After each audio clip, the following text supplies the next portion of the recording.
বাঁচাও, কে কোথায় আছো? বাঁচাও, আমাকে বাঁচাও। ও আল্লাহ, এটা স্বপ্ন ছিল। আলহামদুলিল্লাহ, আল্লাহ আমাকে বাঁচিয়েছে। ভয়ে তো আমার গলা শুকিয়ে গেছে। দেখি এক গ্লাস পানি খেয়ে নি, গলাটা একটু ভিজিয়ে নি। ও আল্লাহ, জগে তো এক ফোঁটাও পানি নেই। কাল রাতে পানি শেষ হয়েছে, আমার তো মনেই নেই। যাই, কলসিটা নদীর ঘাট থেকে বোঝাই করে নিয়ে আসি। এরপর মিনা কলসি নিয়ে পুকুরের দিকে রওনা দিল। ও মিনা, পানি লইতে ইচ্ছো? দাও, আমারে কলসিটা দাও, আমি তোমারে পানি লইয়া দেই। না বল্টু কাকা, আপনাকে কষ্ট করতে হবে না, আমার পানি আমি লইয়া লমো। ও মিনা, তুমি কিন্তু আমারে বুঝলা না। আমি তোমারে রাজরানীর মতো রাখবো। তুমি একবার শুধু আমার কথা রাজি হই। আরে বল্টু, তুই আমার চুপ থাক। তুই দেখলি না মিনা তোর কাকা কইয়ে রাখলো? মিনা শুধু আমার। আমি শুধু মিনা।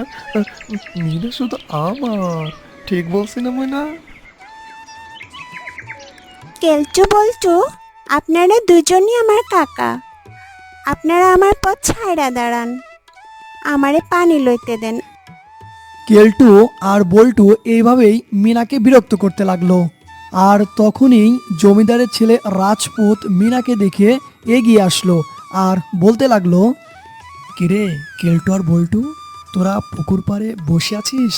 কিন্তু বাবা তো তোদের খুঁজছে। যা যা, তাড়াতাড়ি যা, গিয়ে দেখ বাবা তোদের কিসের জন্য খুঁজছে। এরপর কেলটু আর বল্টু পুকুর ঘাট থেকে চলে গেল আর মিনা বলে উঠল, ধন্যবাদ আপনাকে, ওই শয়তানগুলার হাত থেকে আমাকে রক্ষা করার জন্য। আরে না না, সমস্যা নেই। দূর থেকে তাদেরকে দেখেই আমি বুঝতে পেরেছি যে তারা তোমাকে বিরক্ত করছে, তাই আমি তাদেরকে বাবার কাছে পাঠিয়ে দিলাম।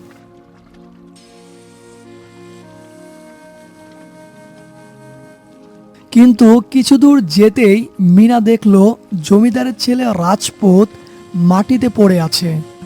মিনা তাড়াতাড়ি করে রাজপুতের কাছে গিয়ে দেখলো রাজপুতকে সাপে কেটেছে।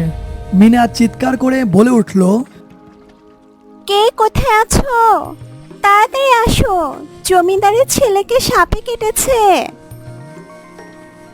মিনার চিৎকার শুনে গ্রামের সবাই তাড়াতাড়ি করে ছুটে আসলো আর জমিদারও এসে দেখলো তার ছেলে মাটিতে পড়ে আছে। এ দেখে জমিদার বলে উঠল, আমার ছেলেকে সাপে কেটেছে। ওই তাড়াতাড়ি তোরা ওজাকে খবর দে। আমার ছেলেকে বাঁচাতে হবে। যা যা, তাড়াতাড়ি তাড়াতাড়ি ওজাকে খবর দে, আমার ছেলেকে বাঁচাতে হবে।